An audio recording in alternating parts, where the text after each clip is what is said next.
Assalamualaikum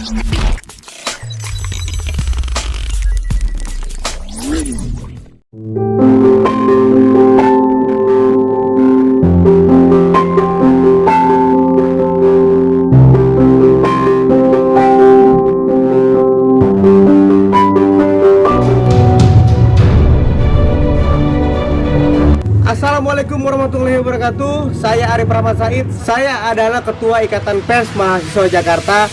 Kali ini saya mau menyajikan beberapa video dan nanti habis itu ada keterangan dari beberapa narasumber yang kompeten di bidangnya terkait beberapa oknum yang memanfaatkan keadaan di tengah wabah virus corona atau COVID-19. Inilah beberapa video bahayanya radikalisme. Ledakan bom bunuh diri terjadi di Polrestabes Medan, Sumatera Utara. Akibatnya, terduga pelaku bom bunuh diri bernama Rabial Muslim Nasution tewas dan 6 orang lainnya jadi korban luka. Peristiwa tersebut terjadi di Polrestabes Medan, Jalan HMZ, Medan, Rabu, 13 November 2019, sekitar pukul 8:45 WIB. Kamis, 14 Januari 2016 Indonesia dikejutkan dengan teror bom. Beberapa orang meledakkan bom dan menembaki polisi di kawasan Sarinah, Jakarta Pusat. 8 orang tewas, 4 pelaku dan 4 orang lewat. Puluhan orang juga terluka karena bom ini. Itu tadi beberapa sedikit potongan video terkait bahayanya radikalisme. Selanjutnya kita akan menyajikan video testimoni dari narasumber-narasumber yang berkompeten di bidangnya. Yuk saksikan, ini dia videonya. Bismillahirrahmanirrahim. Assalamualaikum warahmatullahi wabarakatuh. Bismillahirrahmanirrahim. Wassalatu wassalamu ala rasulillah Sayyidina Muhammad wa ala alihi wa sahbihi wa mawala wa la hawla wa la quwwata illa billah. Kepada saudara-saudara sekalian seluruh rakyat Indonesia dimanapun berada, hari-hari ini, saat ini kita sedang menghadapi sebuah bencana nasional yang berupa virus COVID-19. Bencana ini tidak hanya menimpa rakyat Indonesia, tapi juga menimpa hampir 220 negara di dunia. Untuk itu, marilah bersama-sama kita bersatu padu untuk melawan virus ini, agar tidak terlalu berlarut-larut dan tidak terlalu banyak korban yang terjadi. 34 provinsi Indonesia saat ini semuanya sudah terkena virus itu, hanya berbeda-beda jumlahnya, kuantitasnya. Namun demikian, wabah corona ini adalah sesuatu sunat, sesuatu qadarullah. Kita tidak perlu melihat apa sebab dan musababnya, tapi yang jelas wabah ini harus kita lawan bersama, bersatu padu dimanapun kita berada, apapun agama kita, dan dari manapun suku bangsa kita. Di tengah wabah corona ini, memang ada beberapa sinyalemen. Adanya sekelompok orang yang mencoba memancing di air keruh dan membuyarkan persatuan dan keutuhan bangsa. Hal ini adalah sesuatu yang tidak boleh terjadi dan tidak boleh kita biarkan. Persatuan dan kesatuan kita dalam bingkai NKRI dan Pancasila adalah sesuatu yang tidak bisa ditawar lagi. Sesuatu yang sudah final, di mana landasan ideologi negara kita Pancasila adalah satu-satunya landasan ideologi yang bisa dan boleh berkembang di Indonesia. Pancasila merupakan hal mendasar yang harus tertanam dalam hati sanubari setiap warga negara Indonesia. Kedudukan Pancasila sebagai ideologi negara tidak boleh dipertentangkan oleh paham apapun juga. Siapapun itu yang mempertentangkan adalah sesuatu hal yang tidak boleh terjadi. Oleh karena itu, marilah kita sebagai elemen penting dari negara ini bersama-sama melawan paham yang berbeda dengan Pancasila dan untuk merongrong negara kesatuan Republik Indonesia. Khususnya kepada generasi muda, jangan mudah terbawa arus penyebaran paham yang melenceng dari kaidah agama, apalagi sampai menjadi radikal. Jangan sampai pemahaman agama dipertentangkan dengan Pancasila, karena nilai-nilai Pancasila adalah seiring dengan nilai-nilai universal agama. Hendaknya pemuda menjadi garda terdepan mempertahankan persatuan dan kesatuan bangsa yang kita cintai dalam kondisi dan keadaan apapun juga negara kita.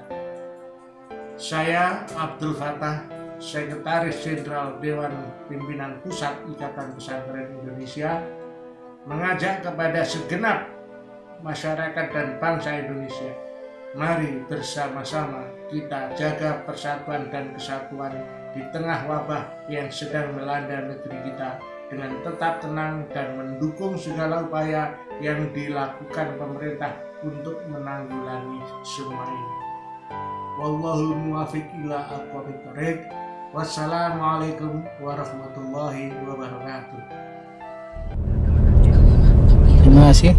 Mohon saya untuk membuat video soal bahaya radikalisme di tengah pandemi corona.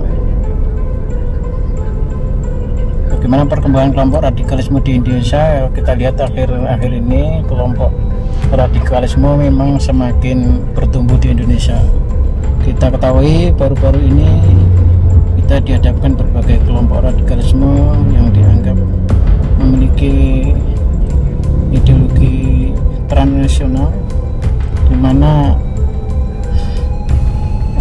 munculnya kelompok anarko, sebuah kelompok radikalisme yang baru melakukan serangan perdana di kota Tangerang, Banten. Ada juga aksi terorisme yang dilakukan oleh terduga terorisme yang berafiliasi dengan Mujahidin Indonesia Timur, di mana di dalam serangan itu terduga ingin melakukan pengeboman di Bank Syariah Mandiri di Sulawesi Utara, namun hanya terjadi baku tembak dengan aparat kepolisian. Dan beberapa kelompok daulah Islamnya yang ada di Jawa Tengah, di beberapa daerah di Jawa Barat, di Medan, itu kita harus tetap waspadai di tengah di tengah situasi pandemi virus corona ini. Saya kira itu sedikit yang saya pahami dan ketahui soal aksi-aksi radikalisme terorisme akhir-akhir ini. Bagaimana pergerakan radikal di saat pandemi corona berlangsung seperti apa? Kita tahu paham radikal justru cukup masif pada saat musim pandemi ini, karena tragedi kemanusiaan ini menjadi semacam kesempatan bagi kelompok anti pemerintah, yaitu ekstrem radikal, dan hendak mewujudkan perubahan dengan melakukan aksi kekerasan serta melakukan penyebaran paham-paham keagamaan yang intoleran. Apalagi kita ketahui pasca himbauan Majelis Ulama Indonesia tentang ibadah di rumah, sholat taraweh, sholat berjamaah di rumah, yang juga dianggap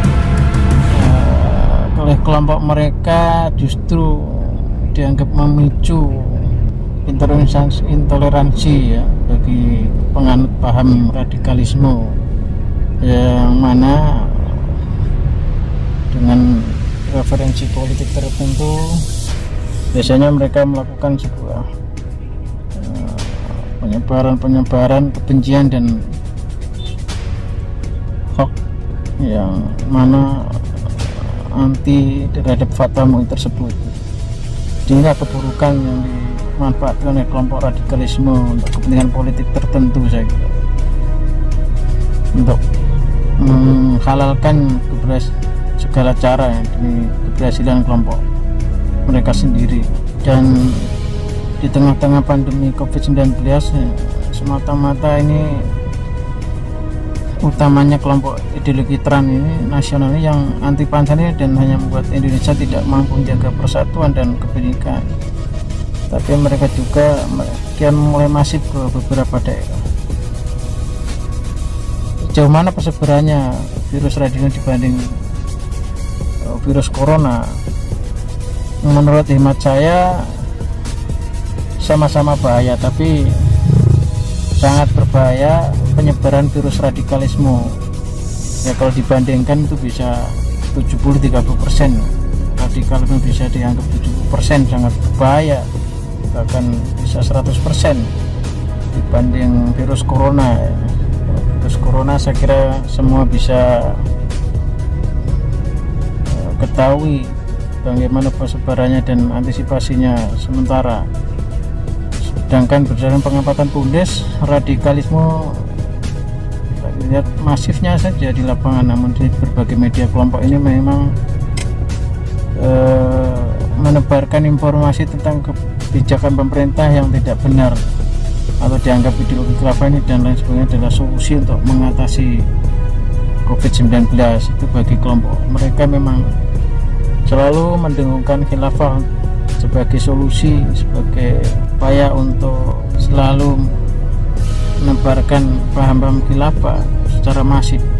Apalagi di tengah media digital saat ini, justru media ini dijadikan sarana bagi mereka untuk melebarkan sayap tentang masa depan radikalisme, dan ini harus dicegah sebelum menjadi berita yang sangat masif, karena mereka melakukan hate speak dan berita hoax yang selalu masif menjelang di tengah darurat virus corona ini. Kalau kita ketahui virus corona ini kan virus biologis yang mempengaruhi dan merusak kesehatan kita, sedangkan kalau virus radikalisme adalah virus yang merusak paham ideologi yang mampu mematikan cara pandang keagamaan yang toleran, yang moderat, yang akhirnya menjadi intoleran dan ekstrim, dan ujungnya dari radikalisme dan terorisme. Dan ini harus menjadi pemikiran kita semua, karena mereka berpikir yang tidak sehat dan berpikir buruk tentang pemerintah, terutama tentang ideologi Pancasila. Apa yang harus dilakukan masyarakat lakukan untuk menangkal penyebaran virus radikalisme? Saya kira ada beberapa hal ya. Pertama, masyarakat harus melakukan tabayun terhadap paham-paham keagamaan yang hanya tersebar melalui media informasi. Harus ada verifikasi kebenarannya supaya tidak termakan oleh berita hoax. Yang pertama. Yang kedua adalah masyarakat harus cerdas memilih berita mana yang hoax dan tidak, terutama berita yang provokatif. Yang ketiga adalah himbauan kepada masyarakat Indonesia, perlu adanya deklarasi atau semacam perlawanan virus radikalisme dan virus corona, sama-sama sangat berbahaya. Yang keempat, masyarakat harus memiliki paham-paham kampanye yang akurat dan memiliki sisi keguruan maupun sanad keilmuan yang jelas, karena hal ini bisa jadi senjata ampuh bagi kelompok radikal yang mencoba mempengaruhi logika dan akal sehat pikiran masyarakat. Adapun yang kelima, masyarakat yang memiliki paham agama moderat bisa jadi solusi menangkal radikalisme. Dengan paham moderat membuat kita lebih cerdas mana yang dulu akan kita lawan. Jadi pemetaan ideologi yang saya kira sudah ini memang satu hal yang harus kita waspadai ketika aparat keamanan baik TNI, Polri, polisi, aparat intelijen kita, ketika semua terkonsentrasi pada penanganan pandemi virus corona COVID-19 ini, memang kelompok-kelompok itu cari celah supaya celah lemahnya di mana, akhirnya dia melakukan sebuah aksi-aksi. Dan inilah saya kira yang harus kita waspadai semua, terutama aparat keamanan. Sekian dari saya, terima kasih, semoga bermanfaat. Wassalamualaikum warahmatullahi wabarakatuh. Nama saya Budi Rahub, pimpinan redaksi Fakta News. Saat ini seolah-olah radikalisme itu sangat menakutkan. Padahal kalau kita telisik lebih jauh, bahwa radikalisme itu sebenarnya adalah gerakan yang sangat positif, baik dalam konteks agama, sosial, dan lain sebagainya. Nah, tapi kenapa kemudian itu menjadi momok yang sangat menakutkan bagi masyarakat? Makanya masyarakat perlu diberikan kesadaran tentang definisi soal radikalisme ini. Nah, kalau masyarakat sudah paham tentang radikalisme yang dianggap menakutkan ini, mungkin hal-hal yang demikian tidak menakutkan lagi nanti kepada masyarakat. Nah, tapi kalau misalnya dalam perspektif digital, nah, Kominfo kan sudah melakukan pemblokiran situs-situs yang dianggap radikal di sini. Nah, Menkominfo sebagai representasi dari pemerintah memang harus melakukan pemblokiran itu, tapi harus dilihat dulu, harus ditata dulu mana yang sekiranya benar-benar melakukan provokasi terhadap masyarakat atau tidak. Nah, ini yang perlu diperjelas oleh pemerintah, dalam hal ini Menkominfo, dan yang juga istilahnya juga harus diperjelas. Radikalisme itu yang mana yang dimaksud yang membahayakan itu. Media bisa juga membantu pemerintah dalam hal ini aparat keamanan, sehingga potensi ancaman terhadap situasi nasional itu bisa kita waspadai secara bersama-sama. Semua elemen masyarakat harus melakukan kerjasama itu untuk agar potensi-potensi perpecahan itu tidak muncul. Makanya media, kepolisian, organisasi kemahasiswaan, aktivis pergerakan itu harus memiliki satu misi, satu visi, sehingga potensi perpecahan di negara ini tidak muncul. Dan kalau itu melakukan kerjasama berbagai elemen ini, maka ekonomi nasional tidak akan terganggu. Dia harus ikut bertanggung jawab untuk mencegah penyebaran radikalisme ini. Makanya bagi media atau bagi pekerja jurnalis di lapangan, dalam menuliskan konten-konten radikalisme itu diperlukan kode etik jurnalistik. Misalnya ada satu peristiwa, kemudian di situ hanya langsung ditulis, tidak melakukan cross check, sehingga kalau tidak melakukan cross check di lapangan, ini konten-konten yang akan ditulis ini sangat berbahaya. Makanya media jangan terprovokasi terhadap isu atau peristiwa kejadian di lapangan, sehingga ketika menulis sebuah karya jurnalistik itu memenuhi kode etik jurnalistik itu sendiri. Nah, disinilah media harus menjaga independensinya dan tidak terpengaruh terhadap provokasi-provokasi yang ada di media sosial. Diperlukan check and recheck dan kerjasama antara media dengan pemerintah. Itu. Nah, kalau sudah begitu, insya Allah keamanan atau stabilitas nasional itu akan terjaga. Apalagi misalnya seperti yang saya katakan tadi, diperlukan kerjasama semua elemen masyarakat, mulai dari pemerintah, ormas, aktivis pergerakan, dan lain sebagainya. Ini kalau sudah bekerja sama dalam menanggulangi penyebaran radikalisme, insya Allah Indonesia akan aman, pertumbuhan ekonomi akan berlangsung, dan itu bagi media juga sangat positif karena sudah memenuhi unsur kode etik jurnalistik itu sendiri.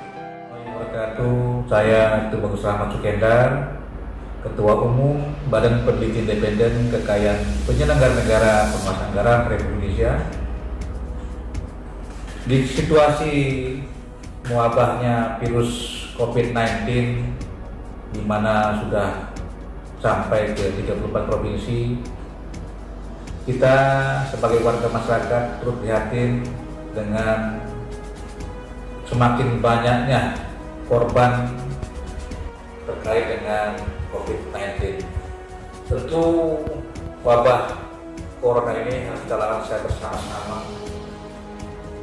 dan kita harus mencegah penyebarannya secara bersama pula. Tentu itu, marilah kita menjaga kebersihan, dimulai dari kita sering mencuci tangan kita dan tidak lupa memakai masker, juga menghindari kerumunan-kerumunan di tempat-tempat umum. Di tengah wabah yang merebak saat ini, banyak beredar atau ajakan dari pihak-pihak yang ingin memanfaatkan situasi di tengah bencana COVID-19. Kita sebagai warga masyarakat berhak dan bertanggung jawab menjaga NKRI seutuhnya. Pancasila harga mati, NKRI harga mati. Mari kita bersama-sama dengan komponen bangsa lain secara utuh kita jaga persatuan kesatuan, Bhinneka Tunggal Ika, juga jangan sampai kita terpengaruh dengan berita-berita hoax. Kita harus sadar sebagai warga masyarakat bahwa musibah ini adalah datangnya dari Allah Subhanahu wa Ta'ala. Jadi bukan semata-mata dengan adanya wabah COVID-19 ini adalah ciptaan manusia. Kita sebagai umat beragama harus semakin menguatkan keimanan takwa kita. Bagaimana kita bersama-sama menjaga keluarga kita dari bahaya penyebaran COVID-19. Jadi sekali lagi kita harus berani menolak penyebaran paham, radikalisme ataupun apapun yang sifatnya menghasut dan anti pemerintah, seolah pemerintah tidak tanggap, seolah pemerintah tidak serius dalam menghadapi epidemi dari COVID-19. Kita sebagai garda terdepan DPI KPPRI siap menjaga kesatuan dan kesatuan bangsa ini dengan menolak semua paham radikalisme dan hoax NKRI harga mati. Mari kita jaga bangsa ini dengan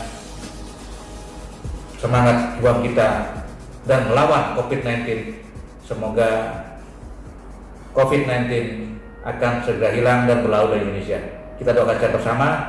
Mari sekali lagi kita jaga persatuan dan kesatuan secara bersama-sama dan jangan terpengaruh dengan ajakan hasutan daripada pihak-pihak yang ingin menghancurkan negara kesatuan Republik Indonesia. Demikian, semoga kita semua dalam lindungan Allah Subhanahu wa Ta'ala.